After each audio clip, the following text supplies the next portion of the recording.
Saving Edward. It was summertime on the island of Sodor. All the engines were working hard, carrying goods and passengers. They cheerfully chuffed up and down the lines. All except Edward. Edward was worried. He wheezed as he puffed, and steam hissed out of his cylinders. One morning, Sir Topham Hatt came to the sheds. He had an important job for Edward. "A special delivery of fruit and vegetables is coming to the docks today," he told him. "I want you to take it to Knapford." "Yes, sir," said Edward, but he was worried about his wheeze. It felt worse today. "Thomas, you ought to go to the docks and shunt Edward's freight cars.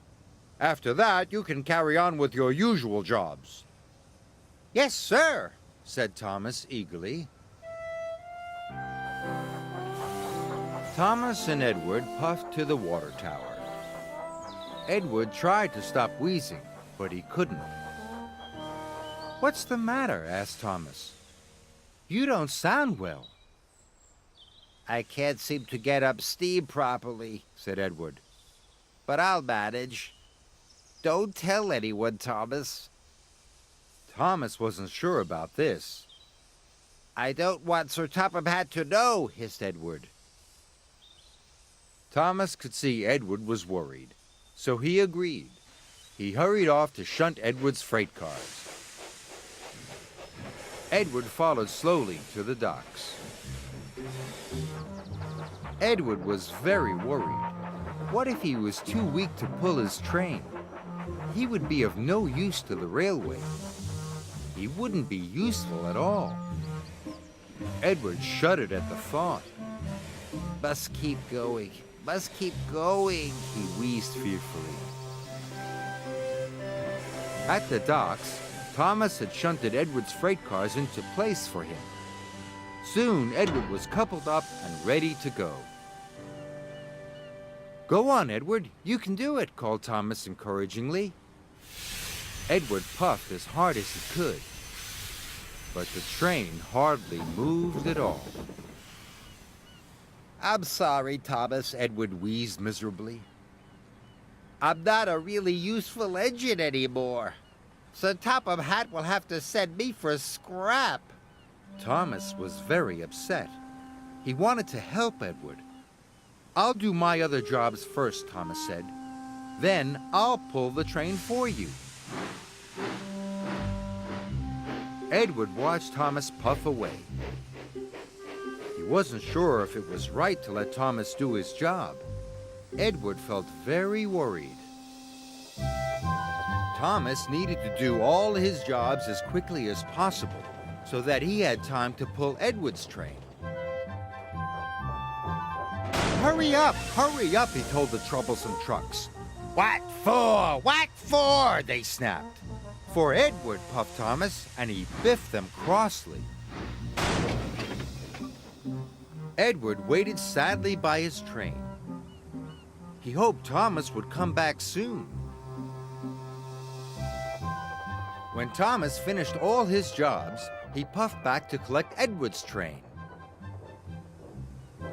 Edward was very pleased to see him. "Don't worry, Edward," puffed Thomas. "I'll have your job done in no time. You go back to Tidmouth and I'll meet you there later." "Thank you, Thomas," wheezed Edward. And Thomas pulled away with a long line of freight cars. Thomas was tired. He had been working all day, and Edward's train was very heavy. But he was determined not to let Edward down. Sir Topham Hatt was talking to Gordon as Thomas puffed in. "Thomas, this train is late," he said crossly. "And why are you pulling it? Where is Edward?" Thomas didn't want to get Edward into trouble. He had to think of an excuse. Edward took on the wrong sort of coal, sir." The wrong sort of coal, boomed Sir Topham Hatt.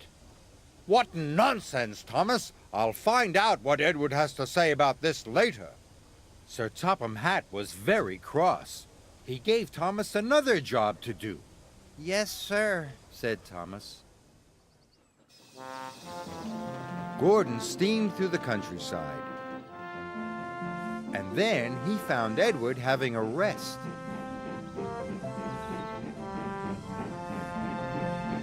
What's all this about the wrong sort of coal? Huffed Gordon. Edward looked puzzled. The wrong sort of coal?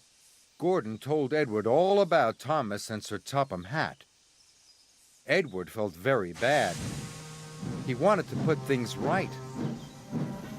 He decided he must go and see Sir Topham Hatt straight away. Edward hissed and wheezed his way to the station. His fire felt feeble. His wheels felt weak, but he battled on.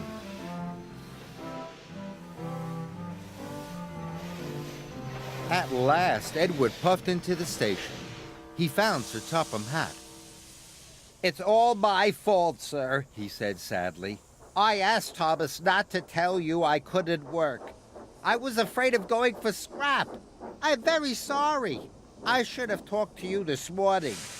"You should always tell me if you have a problem," said Sir Topham Hatt. "You are a loyal, hard-working, and really useful engine. I will send you to the fitters' yard straight away. You'll soon be as good as new." Edward was very relieved, and Thomas was very tired from his extra work, but they both agreed, even when it's hard, it's